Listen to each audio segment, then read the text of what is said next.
Bonjour à tous, mes chers élèves de première en spécialité SVT. Donc on est parti pour l'avant-dernier cours de l'année qui est en relation avec l'immunité. Donc je vais commencer directement en introduction par une vidéo qui est en relation avec justement l'épidémie de Covid-19 qu'on a subie, dont on ne sait pas encore comment ça se comportera exactement, mais en tout cas une petite vidéo qui date d'il y a déjà quelques temps, avant que l'Angleterre ne se mette à confiner également ses habitants. Plusieurs pays, notamment le Brésil et la Suède, ont décidé de ne pas confiner leur population et ont opté pour une autre stratégie qui s'appelle la stratégie de l'immunité collective ou l'immunité grégaire, c'est un autre terme que vous avez pu entendre, qui consiste en fait à laisser une large partie de la population être infectée par le virus, qu'ils développent les anticorps et soient immunisés contre la maladie, pour ensuite venir protéger l'autre partie de la population qui n'a pas encore été en contact avec le virus. Les épidémiologistes considèrent qu'il faut attendre que 60% de la population environ soit infecté pour que le virus s'arrête de lui-même, puisqu'il ne trouvera tout simplement plus assez d'hôtes à infecter. Alors il faut savoir. Voilà, je me suis permis une coupure un peu abrupte, mais c'est voulu, pour éviter qu'il y ait trop d'informations. Donc en fait l'idée c'est simplement la stratégie face à une épidémie, donc il y en avait une, c'était le fait de faire en sorte que sa population, suffisamment de personnes dans la population contractent le virus pour développer une immunité qui au final finit par bloquer la transmission de la maladie. Alors il faut savoir que avec le recul, puisqu'il y aura beaucoup d'éléments qu'on aura au fur et à mesure, notamment avec l'immunité croisée avec d'autres coronavirus qui donnent tout simplement des rhumes ou ce genre de choses, et c'est visiblement pour ça que les petits n'avaient pas l'air de beaucoup contracter cette maladie, parce que étant donné qu'ils avaient déjà des coronavirus quand ils voyaient les copains pendant l'hiver, ils avaient un rhume qui était causé par ça, et visiblement ça leur conférait une immunité qui leur permettait d'éviter d'attraper donc le SARS-CoV-2 et qu'il y ait une infection qui soit très importante au point de développer des symptômes assez importants.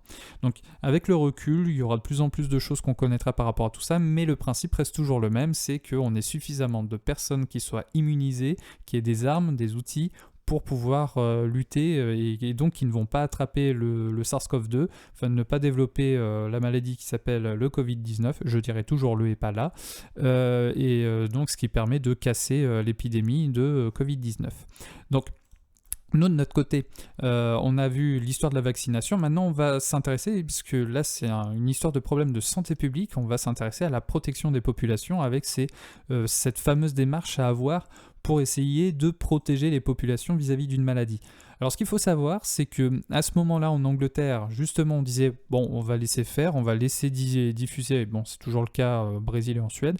On va laisser diffuser la maladie et tout. Puis, quand suffisamment de personnes auront cette immunité, eh bien, collectivement, ça permettra de bloquer la maladie. Il faut savoir que tout ça a été très vite remis en cause, puisqu'on s'est rendu compte que la maladie, alors certes, en termes de mortalité, c'est pas 10%, c'est pas 30%, on est d'accord que c'est pas l'Ebola.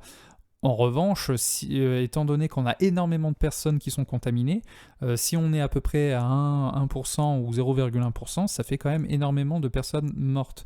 Donc visiblement, en termes de projection mathématique, on s'est rendu compte que si on laissait faire les choses, on risquait d'aller pour un pays, d'aller au moins à 100 000, enfin je parle d'un pays comme l'Angleterre, la France ou ce genre de choses, on s'est rendu compte qu'on pouvait on pouvait s'approcher dangereusement de la barre des 1 million de personnes mortes. Donc ils ont vite fermé tout ça, confiner les gens pour éviter cette catastrophe, d'après les données qu'on avait à l'époque.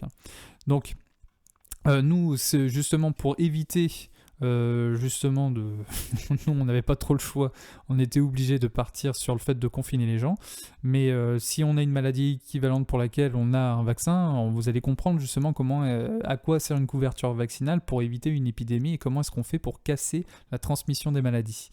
Donc on va s'intéresser alors à la vaccination à l'échelle d'une population, en sachant, je répète, que là pour le moment, le SARS-CoV-2, on n'a aucun vaccin pour lutter contre ce pathogène. Donc simplement imaginons que dans 1 an et demi on ait un vaccin. Est-ce que c'est aussi se poser la question de savoir si ce serait intéressant, si jamais il y a une résurgence de ce virus, est-ce que ce serait intéressant de vacciner, et quelle serait la démarche pour pouvoir être efficace. Donc on va s'intéresser à la protection des populations. Et donc, j'insiste, c'est une question de santé publique. Ce n'est pas juste une personne, on s'intéresse à son immunité et puis à sa santé, c'est vraiment en termes de gestion globale de la santé d'une population. Donc ça, c'est une agence qui existe pour de vrai, hein, c'est Santé publique France, et c'est elle qui va notamment donc développer des stratégies pour lutter contre des maladies, etc., etc. Et puis notamment, par exemple, contre le Covid-19. Alors, il y a un site internet pour savoir quel est le bilan humain. Sur YouTube, vous avez cette chaîne-là qui permet d'avoir une idée vraiment du nombre de personnes qui sont atteintes, du nombre de morts, etc., etc. Donc, j'avais fait une capture écran. Donc, c'est très précis, le 5 juin 2020 à 19h14. Vous pouvez voir que le pays après c'est un pays qui est énorme, hein. Les États-Unis, je crois que c'est 250 millions d'habitants. Par rapport à nous, ça fait quand même beaucoup plus. Donc on est à 110 000 morts, c'est un bilan humain qui est assez costaud. Et vous pouvez voir par exemple que la Grande-Bretagne, on est à plus de 40 000 morts, alors que nous, donc on regarde bien la colonne des morts, nous on est ici, on est à 29 000 morts. Ça ne veut pas dire qu'il n'y a pas de quoi être fier, hein, vraiment.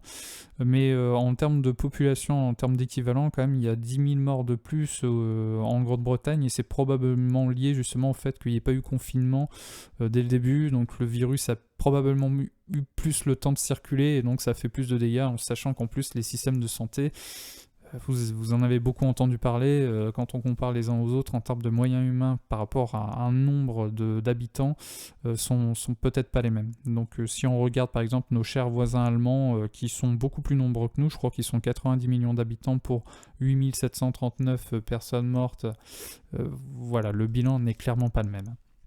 Alors, du coup, si on essaie d'évaluer donc quel serait l'intérêt en fait de vacciner toute une population pour le coronavirus, on essaie de comprendre un peu cette démarche.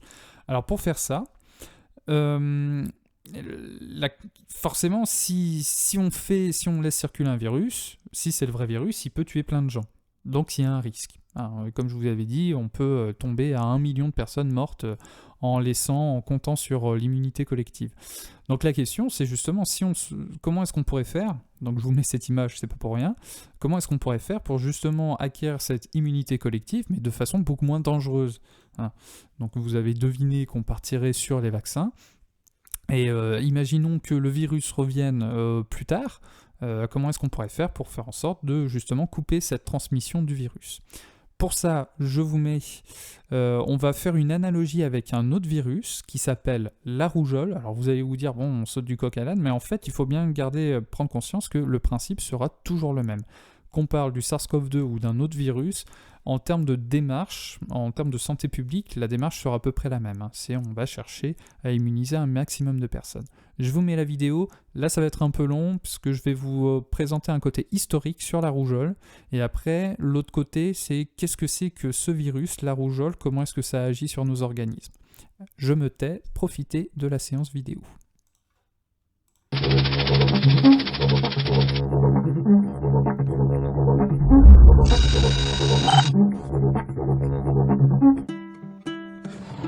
Rhazès, grand savant persan du Xe siècle, est le premier à décrire précisément un cas de rougeole, jusqu'alors confondu avec la variole. À cette époque médiévale, la rougeole est un fléau qui, par vagues d'épidémies successives, frappe cruellement l'Europe. En 1757, un médecin écossais, Francis Home, recourt à l'inoculation pour se protéger de la rougeole. Cette technique, sorte de vaccination avant l'heure, consiste à introduire l'agent pathogène dans l'organisme d'un malade volontaire. Les Chinois de la Chine ancienne étaient déjà rompus à ce procédé pour lutter contre la variole, tout aussi funeste. Mais les travaux de Home laissent la communauté scientifique de son époque indifférente. Au XIXe siècle, l'Europe colonisatrice exporte sans le savoir le virus de la rougeole vers des terres encore épargnées. Le virus en profite pour redoubler d'énergie. En 1851, la rougeole atteint les îles Féroé, proches du Groenland. Les 4000 habitants des îles contractent la maladie en 6 semaines. Seules 5 personnes échappent au virus. La recherche fait un grand bond au milieu du XXe siècle aux États-Unis. En 1954, le biologiste et prix Nobel américain John Anders parvient à isoler le virus. Cette découverte permet aux scientifiques de mettre le virus en culture et de progresser vers le développement d'un vaccin. À partir de la souche Edmonton B du virus, Anders et ses collaborateurs élaborent en 1963 le premier vaccin, le Rubéovax. En 1971, l'Atténuvax, une combinaison des virus atténués de rougeole, des oreillons et de rubéole, est le premier vaccin injectable en une dose. Toutefois, en 1989, les scientifiques reconnaissent qu'une deuxième injection est nécessaire. Par la suite, chaque État développera ses politiques de vaccination et ses propres vaccins. En France, le vaccin ROR, pour rougeole, oreillon, rubéole, est mis sur le marché en 1966. Et en 1983, son usage est généralisé dans la population française. Le vaccin a contribué à faire baisser radicalement le nombre de morts. En 1980, alors que la vaccination n'était pas encore répandue, la rougeole faisait 2 600 000 morts par an dans le monde. En 2013, la rougeole a tué 147 000 personnes.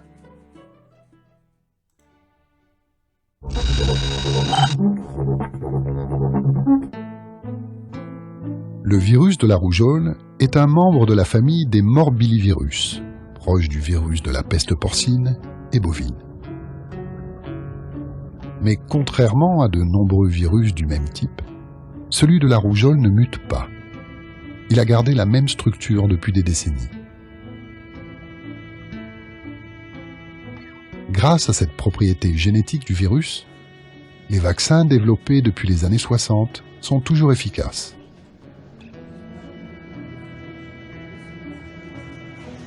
La maladie se transmet par la toux, la salive ou encore les sécrétions nasales. Le virus libéré à l'air libre reste dangereux 2 heures environ.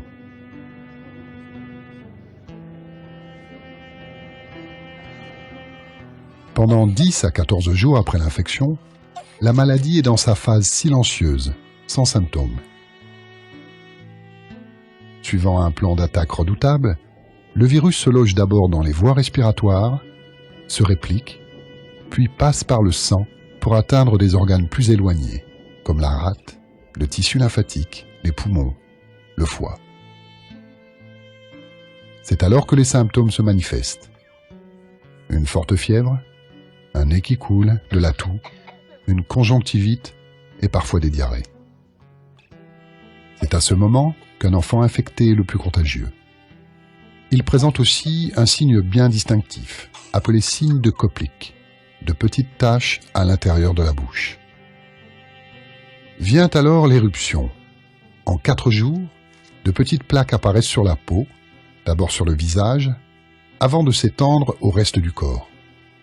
Arrive enfin la desquamation, c'est-à-dire la perte des couches superficielles de la peau. L'enfant malade est fatigué pendant une dizaine de jours avant de se remettre.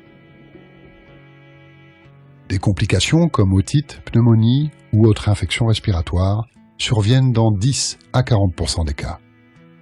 Les enfants de moins de 5 ans qui vivent dans des conditions de promiscuité, mais aussi les enfants malnutris ou séropositifs, risquent de contracter une rougeole sévère, voire mortelle. Plus rare mais plus dangereuse, l'encéphalite, une inflammation du cerveau qui survient dans environ 1 cas sur 1000. Ce sont les complications qui provoquent les décès, surtout chez l'enfant de moins de 5 ans et l'adulte de plus de 20 ans. Dans les pays pauvres, la mortalité liée à la rougeole oscille généralement autour de 3 à 6%. Mais ce taux peut monter à 30% dans les camps de réfugiés ou dans les communautés isolées. Bien. Donc, ce virus, quand on parle de rougeole, on n'a pas franchement peur grâce à la vaccination qui a permis de tirer un trait sur cette maladie. La rougeole, l'air de rien, c'est un virus qui peut, dans un pays comme la France, peut avoir un taux de mortalité entre 3 et 5% d'après mes souvenirs. Donc, ça veut dire que ça n'est pas un virus anodin. Hein. Le SARS-CoV-2 tue plus. en termes de pourcentage. Non, pardon, le SARS-CoV-2, là, je vais y arriver, tue moins que la rougeole en termes de pourcentage de transmission. Simplement, le problème avec ce virus, le SARS-CoV-2, c'est que on n'a rien du tout pour se prémunir, on n'a pas encore de vaccin ou quoi que ce soit. Bien. Alors, donc, en termes aussi de transmission, ce qui est très intéressant, c'est que la rougeole, c'est un virus qui se transmet très fortement, c'est-à-dire qu'un individu peut, en moyenne, a tendance à transmettre ce virus à 15 ou 20 personnes. Si je refais encore un parallèle avec le SARS-CoV-2, la transmission, au moment des pics épidémiques, c'était environ 3. Donc ça veut dire que là, on a vraiment un virus qui se transmet beaucoup et dont le taux de mortalité est très élevé. Bien, ça c'est juste histoire de planter le décor. Alors moi, ce que je vous propose, c'est à partir de l'exemple de la rougeole, c'est d'expliquer l'intérêt d'une couverture vaccinale qui soit forte pour la rougeole, et pourquoi la situation depuis 10 ans, on va dire depuis 2010 à peu près, on a une certaine situation depuis 10 ans qui ont fait que les responsables de la santé publique ont pris la décision de rendre obligatoire certains vaccins, parce qu'il y avait pas mal de vaccins qui étaient uniquement conseillés, mais qui n'étaient pas obligatoires. Donc, vous avez 3 documents. Donc, un premier document pour lequel vous avez un diagramme qui vous montre le nombre de cas de rougeole. Alors, ce sont des cas de rougeole, ce ne sont pas des morts. Hein. Donc, des cas de rougeole ici, avec les petits bâtonnets bleus. Et vous avez également un graphique, enfin une courbe qui vous montre la couverture vaccinale. Donc vous avez les deux en parallèle, la couverture vaccinale, c'est-à-dire le pourcentage de la population qui a été vaccinée, avec le nombre de cas de personnes qui ont attrapé la rougeole entre 85 et 2005. À côté, vous avez un schéma qui vous explique grosso modo comment peut jouer la vaccination par rapport à la propagation d'une maladie, donc de la rougeole notamment, avec en bleu des personnes qui n'ont pas encore contracté la maladie et qui ne sont pas vaccinées. Les points blancs, ce sont des personnes qui sont vaccinées, et les points rouges, ce sont les personnes qui ont contracté la maladie. Donc ce qui est intéressant, en fait, c'est dans chaque cas, c'est de regarder ici quel est le nombre de points rouges, et quand on regarde à droite, vous voyez le nombre de points rouges, donc vous voyez que l'immense majorité des personnes qui ont contracté, l'immense majorité de la population a contracté la maladie. Et puis quand on avance, quand on a quelques personnes vaccinées, on voit que presque tout le monde a attrapé la rougeole. Et quand il faut qu'il y ait presque tout le monde qui ait chopé, qui ait été vacciné, on voit que c'est uniquement dans ce cas-là où en fait on passe de 2 points rouges à 3 points rouges, donc en fait on a bloqué la transmission du virus. Vous avez un deuxième document qui vous montre en gros les 4 arguments qui sont utilisés par les personnes qui sont contre les vaccins. Alors là vraiment j'y vais avec mes gros sabots, c'est vraiment un instant fake news, hein. Donc en fait vous avez 4 éléments qui sont mis en avant, et en fait j'ai mis en rouge les éléments qui permettent de rétablir un petit peu les choses, et en fait en grattant un peu on se rend compte que les arguments sont faux, hein. Donc premier argument, le vaccin contre l'hépatite B provoquerait une sclérose en plaques. Donc on sait, donc il y a des études qui ont été faites pour dire que non, ça n'est pas le cas. Le vaccin anti-rougeole, rougeole, oreillon, rubéole, donc c'est le ROR, provoquerait l'autisme. Donc il s'avérerait que The Lancet a publié en fait une étude là-dessus, et en fait on s'est rendu compte plus tard que ça a été complètement faux. C'était une publication absolument frauduleuse. Certains adjuvants comme l'aluminium seraient dangereux. Alors il y a une étude qui a été faite, mais c'est plus dans le domaine de la gène ou ce genre de choses, et surtout l'étude qui a été faite n'a pas été hyper rigoureuse non plus, donc ce qui fait qu'il y a pas mal de biais, donc on peut pas valider cette chose-là, surtout qu'il faut savoir que l'aluminium c'est quelque chose qui est utilisé depuis les années depuis très très longtemps, ça va faire depuis 90 ans qu'on l'utilise. Donc en termes de recul sur l'impact de l'aluminium comme adjuvant, est quand même assez important. Et ensuite, les intérêts économiques. Donc on dit que les vaccins, c'est un truc fait par les labos pour se faire plein d'argent. Avec le recul, si on gratte un petit peu, ça n'est pas franchement le cas, quoi. C'est pas avec ça que les laboratoires se font le plus d'argent. Et ensuite, document 3, vague de cas de rougeole ces dernières années et décision gouvernementale. Donc vous avez un diagramme une nouvelle fois avec le nombre de cas de rougeole depuis 2013 jusqu'à l'année dernière, et là on est uniquement en région parisienne, hein, donc en Île-de-France. Et à droite, je vous ai montré donc une infographie qui vous montre que justement la décision du gouvernement de la santé publique de rendre obligatoire tous ces vaccins. Alors forcément, le grand public, quand on leur a dit ça, ils se sont dit, mon Dieu, 11 vaccins obligatoires, ça veut dire 11 piqûres. Ça n'est pas le cas. Comme l'aurore, vous avez déjà 3 éléments qui sont ensemble. Puis je crois qu'il y a un vaccin où il y en a déjà 8 qui sont ensemble. Enfin bon, bref. C'est juste, il y a 11 maladies contre lesquelles on va pouvoir lutter avec les vaccins obligatoires. Allez, au boulot. Essayez donc de m'expliquer, en gros, l'intérêt d'une grosse couverture vaccinale et pourquoi est-ce qu'on a eu le choix d'imposer ces vaccins par rapport à ce qu'on voit depuis une dizaine d'années à peu près. C'est parti, à vous de jouer. Bien.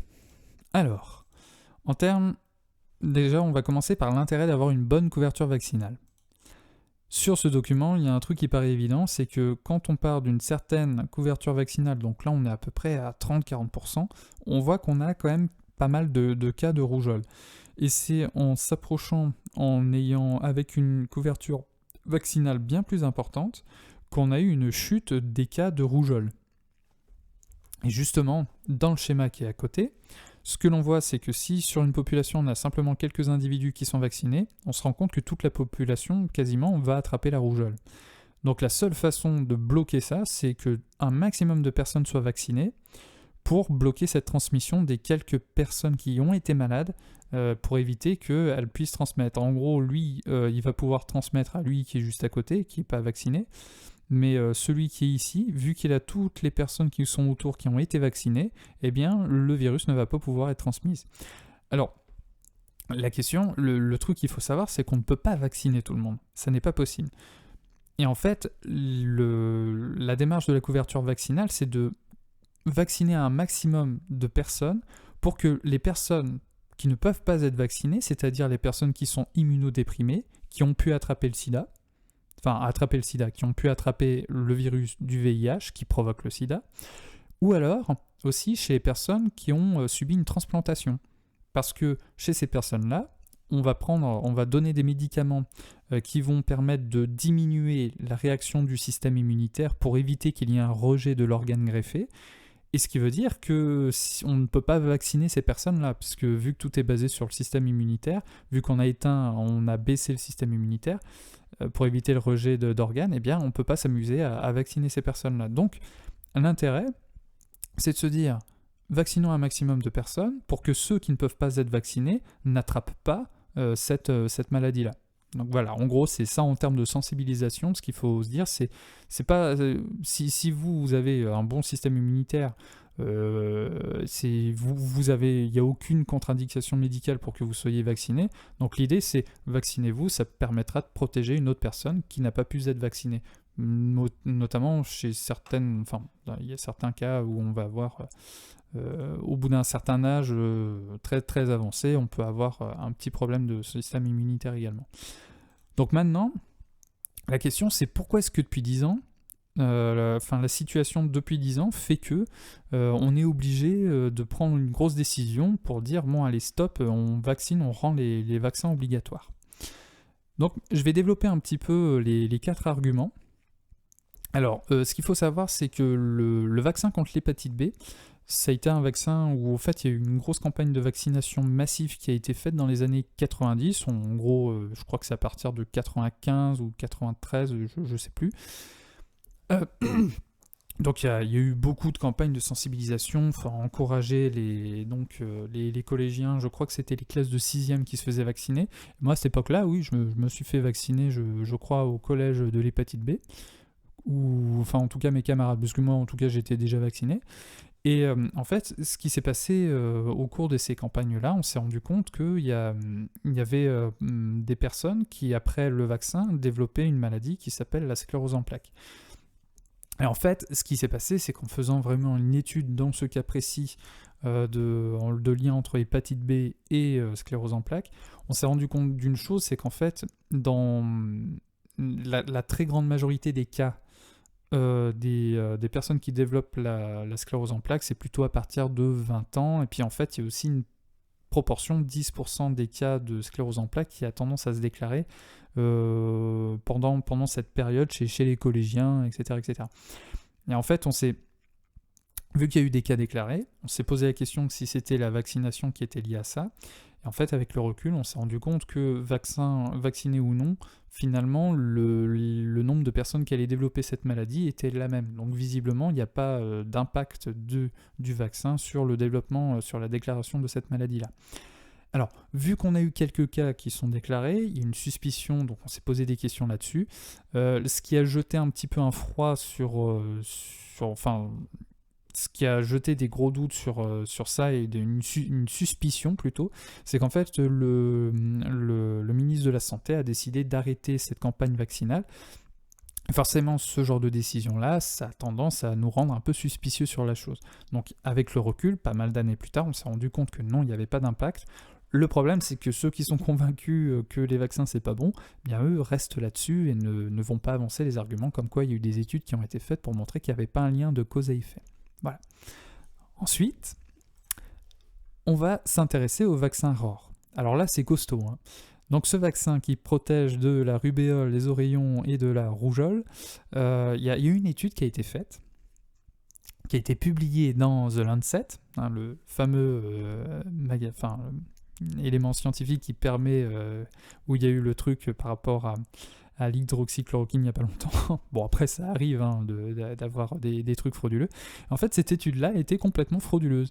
L'idée était la suivante, c'est que 2 ans avant la publication de cet article qui disait que ce vaccin provoquait l'autisme chez les enfants, en gros, l'idée, c'était de dire que y a quelqu'un, en gros, qui voulait sortir un autre vaccin.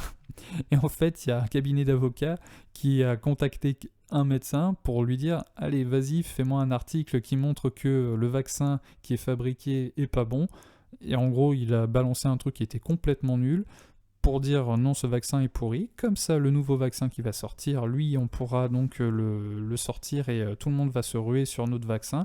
Donc c'était purement une démarche mercantile et ça fait beaucoup de dégâts parce qu'il y a des gens, il y a des gens qui sont restés encore là-dessus en se disant bah non, c'est un vaccin qui déclencherait l'autisme et qui du coup refusent de vacciner leurs enfants. En sachant que je rappelle que la rougeole, c'est un taux de mortalité qui oscille entre 3 et 5% pour des personnes comme nous. Où on est dans un pays où tout va bien. Et bon, on imagine après 30% de mortalité dans les camps de réfugiés, dans les pays où il y a de la guerre, c'est pas évident.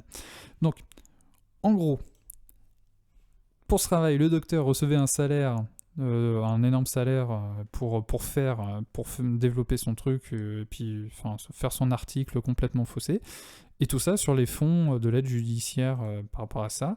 Et quand le Lancet et puis l'autre magazine médical s'est rendu compte de ces trucs-là, donc ils ont décidé donc de dégager, et donc ils ont retiré cet article-là. Le problème, c'est qu'à partir du moment où ça a été publié dans une revue scientifique de renom, le problème, c'est que ça a fait écho, et puis les anti-vaccins, ils sont accaparés le truc, et ils pensent que c'est toujours vrai, quoi. Bon, ils se rendent pas compte qu'il y a des gens qui peuvent se tromper, malheureusement, quoi. Quand je parle des gens qui se trompent, je parle des gens du Lancet, je parle pas des gens qui font exprès de faire des trucs complètement frauduleux. Ensuite, les histoires des adjuvants. Alors, je vous explique, c'était en 2000, donc là on voit la date, c'est un article qui date du 21 septembre 2017. Ça va faire depuis un petit moment qu'on entend ces histoires sur l'aluminium. En fait, il y a eu des recherches qui ont été faites. Alors là, c'était plus une recherche faite dans l'optique d'essayer d'améliorer encore les vaccins, puisqu'on avait un doute sur l'aluminium. Et en fait... Et ce qu'il faut savoir, c'est que dans les vaccins, on va avoir une substance active d'origine biologique, donc en gros ce sont les antigènes. Vous allez avoir des adjuvants, et l'intérêt des adjuvants, c'est que ça permet de réveiller encore plus notre système immunitaire pour que on ait une immunité qui se développe. C'est-à-dire que parfois vous avez des substances actives d'origine biologique qui ne sont pas suffisamment stimulantes pour notre système immunitaire, Et si on veut que le vaccin marche, eh bien il faut essayer d'artificiellement booster le système immunitaire pour qu'on ait une immunité qui se fasse sur ces antigènes-là. Alors c'est pas spécialement le cas pour certains vaccins où il n'y a pas d'adjuvant, puisqu'en fait on injecte un virus qui est légèrement atténué, mais vu que c'est un virus vivant, il est actif et du coup on a une immunité qui se fait automatiquement. Mais pour beaucoup d'autres, où les virus vont être morts, là on est obligé de booster un petit peu le vaccin pour faire en sorte qu'on ait une bonne réaction qui se fasse. Et à côté de ça, vous avez aussi des conservateurs pour éviter qu'on vous injecte un truc qui soit frelaté. Hein. C'est comme quand vous mangez des éléments qui passent par le frais, des aliments transformés. S'il n'y a pas de conservateur, le truc il serait pourri au bout de 2 jours. Donc voilà. Ensuite, en termes de ceux qui ont du sel d'aluminium, vous avez en vaccin obligatoire pour la diphtérie, le tétanos et la polio. Vaccin obligatoire à partir de 2018.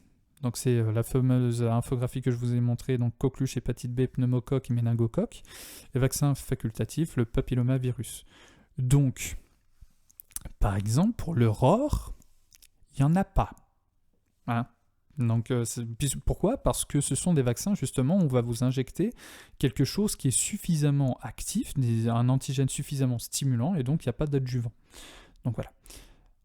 Donc, ce dont on s'est rendu compte dans leurs études, c'est qu'il y a énormément de biais, notamment en termes de souris qui sont utilisées. Il n'y a pas assez de souris qui ont été utilisées. Alors il y a l'argument en disant oui, mais on ne veut pas sacrifier plein de souris pour rien, sauf que si on fait des tests sur pas assez de souris, les résultats ne valent rien. Si vous faites un test sur 40 souris, c'est ce qui a été fait, donc il y a eu 5 groupes de 8 ou 8 groupes de 5, je crois, ça n'est clairement pas assez, ça n'est clairement pas suffisant pour se faire une idée.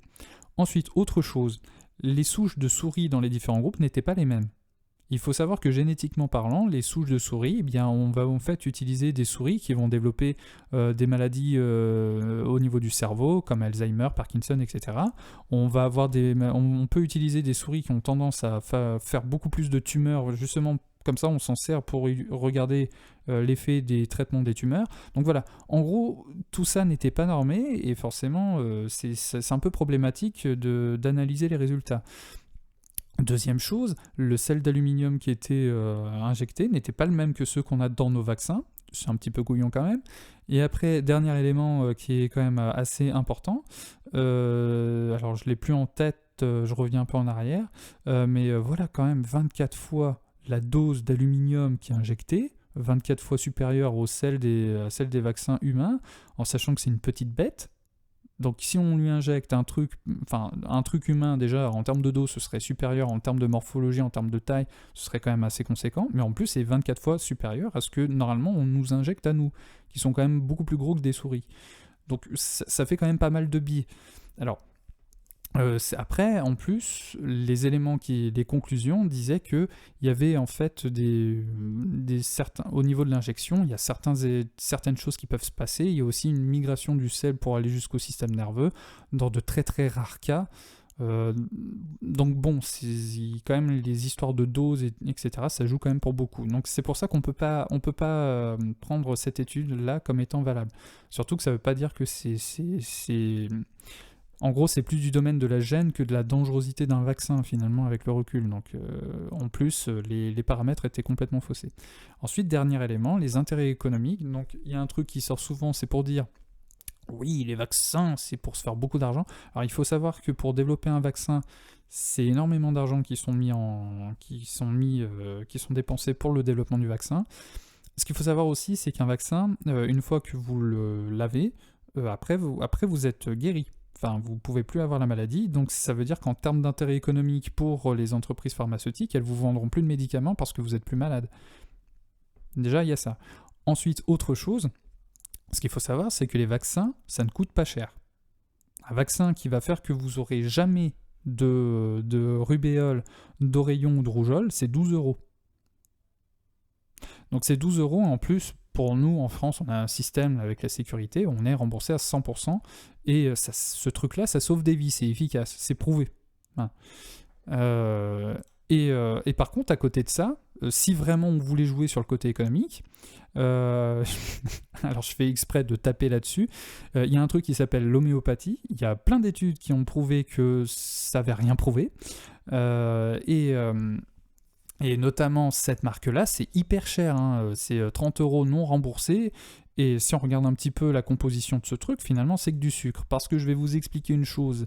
J'ai tiré ça de quelqu'un qui se surnomme VDC, pour Vide Carabin, qui fait des BD sur le milieu justement médical.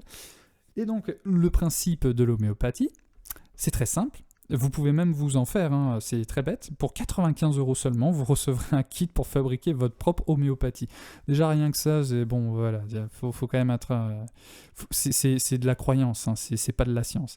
Donc le principe est simple, il est basé sur la dilution. C'est-à-dire qu'en gros, le principe, c'est lutter le mal avec le mal. C'est-à-dire que c'est comme si vous prenez un poison, et puis vous le prenez, vous le diluez beaucoup, pour faire un traitement pour lutter contre le mal. Donc l'idée, c'est on prend une goutte d'un produit, on le dilue avec 19 gouttes d'eau, ça fait une dilution dite 1 CH, donc une dilution, c'est une goutte sur 100. Puis on mélange notre truc dilué, et on le redilue encore. C'est-à-dire que je mets une goutte de cette dilution-là, et je la redilue encore une fois, donc finalement, ça va faire très peu d'éléments de principe actif, si vous voulez. Et une fois qu'on a ce truc-là, donc j'ai oublié de corriger un truc. Attendez, hop. Voilà, je reprends. Donc une fois qu'on a fait toutes ces dilutions, c'est complètement dilué le truc, hein, il y a presque rien. Donc c'est tellement dilué, et en fait on imagine, là le truc qu'ils mettent en avant, c'est le pouvoir de la mémoire de l'eau. En fait les molécules d'eau prendraient la forme, la configuration par rapport à la molécule d'origine, l'agent qui nous intéresse. Et donc à chaque dilution, on secoue, en s'imaginant que ça va prendre la mémoire. Et en fait le truc que vous allez consommer, c'est même pas l'eau qui aurait pris la mémoire, c'est après, pour en faire des comprimés, on mélange cette eau avec du sucre et on fait sécher l'eau. Donc finalement l'homéopathie, c'est quoi ? C'est des sucres. C'est des comprimés de sucre.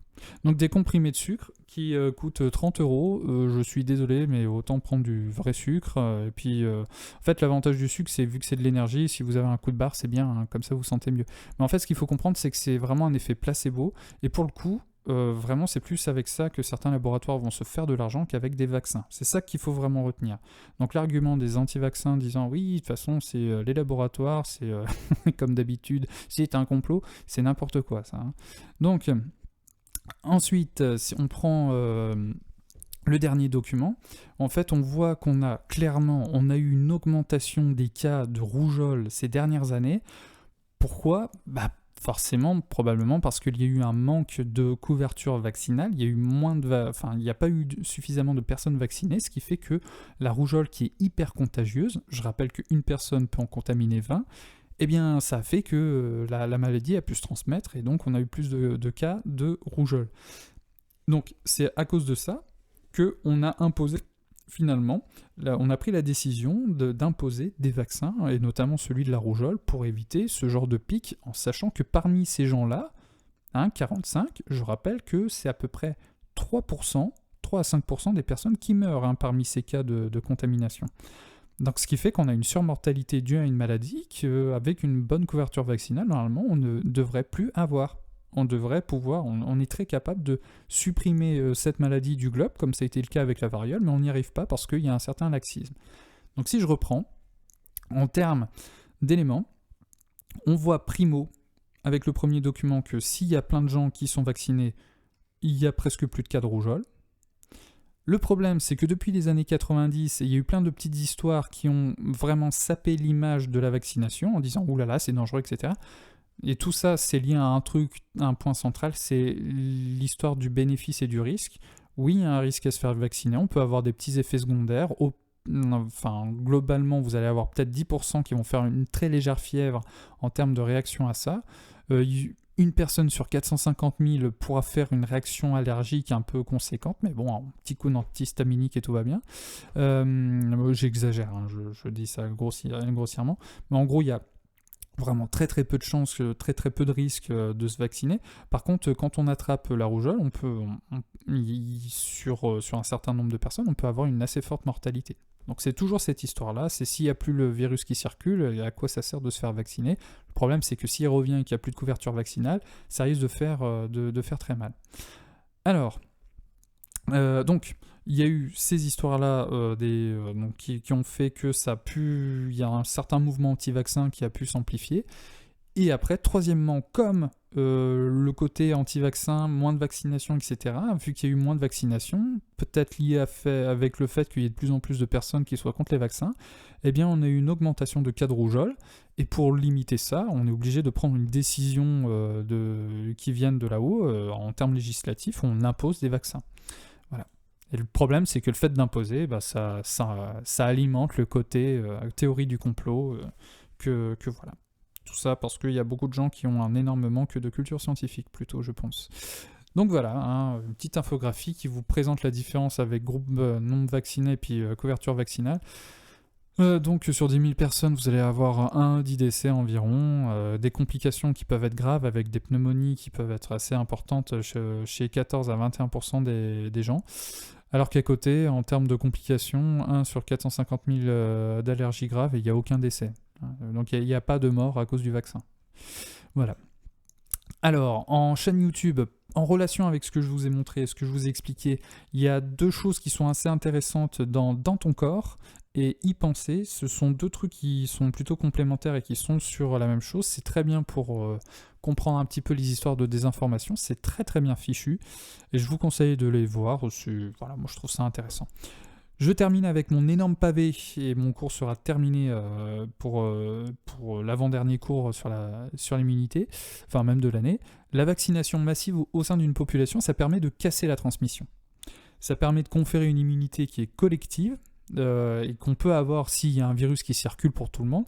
Sauf que en termes de le fait de se faire vacciner, en termes d'effets secondaires, le seul truc que vous allez avoir, c'est un point rouge sur l'épaule. Donc ça n'a rien à voir avec le contact réel de la population avec l'agent pathogène. Je rappelle que si on misait sur l'immunité collective dans bien des pays, on pouvait se projeter à plusieurs centaines de milliers de morts. Ensuite, récemment, dans certains pays comme l'Angleterre, cette immunité collective lors de l'épidémie de Covid-19 a été envisagée pour casser la circulation du virus, avec une immunité de suffisamment de personnes pour casser tout ça. Seulement, au bout de quelques semaines, on s'est rendu compte que cette stratégie était très mauvaise, et c'est ça qui explique pourquoi est-ce que, en mettant en rapport avec le nombre d'habitants, vous avez probablement vu ces infographies où on voit que le Royaume-Uni s'en est très mal tiré face au Covid-19. En termes de mortalité, ça a été assez terrible. Nous, on est au milieu. On est au milieu du tableau. Je pense que l'Allemagne s'en est très très bien sortie puisqu'ils ont testé un maximum dès qu'il y avait un petit cluster qui apparaissait. Donc seulement au bout de quelques semaines, cette stratégie a été arrêtée et donc voilà, on a fait autre chose. Bien. Donc je vous remercie pour votre attention. J'espère que vous avez bien saisi donc en termes de... En même temps, ça vous permet d'être un peu mieux armé quand il y a des quand vous allez sur les réseaux sociaux, dès que ça parle de vaccin, à chaque fois vous lisez les commentaires, il y a des hurluberlus qui n'y connaissent absolument rien, qui disent n'importe quoi et qui répètent les histoires du ROR qui pourrait rendre les gens autistes, etc. Enfin, il y a des gens qui n'y comprennent rien et qui colportent à chaque fois ces fausses informations. Donc voilà, ça vous permet d'être un petit peu plus aguerri et d'être un petit peu plus confiant dans les différentes avancées scientifiques et notamment vis-à-vis des vaccins qui, je le rappelle, a été un processus développé sous Pasteur. Ça date de 1880 ces trucs-là et ça marche. Donc je pense, ça fait depuis 140 ans que ces trucs-là existent, marchent, fonctionnent. Je pense que c'est un petit peu plus solide que certaines personnes qui ressortent des arguments qui sont complètement frelatés. Voilà. Allez, je vous laisse. Je vous fais illico la nouvelle vidéo pour la suite. Surtout, faites bien les exos, essayez de bien vous entraîner. Prenez soin de vous. À tout bientôt.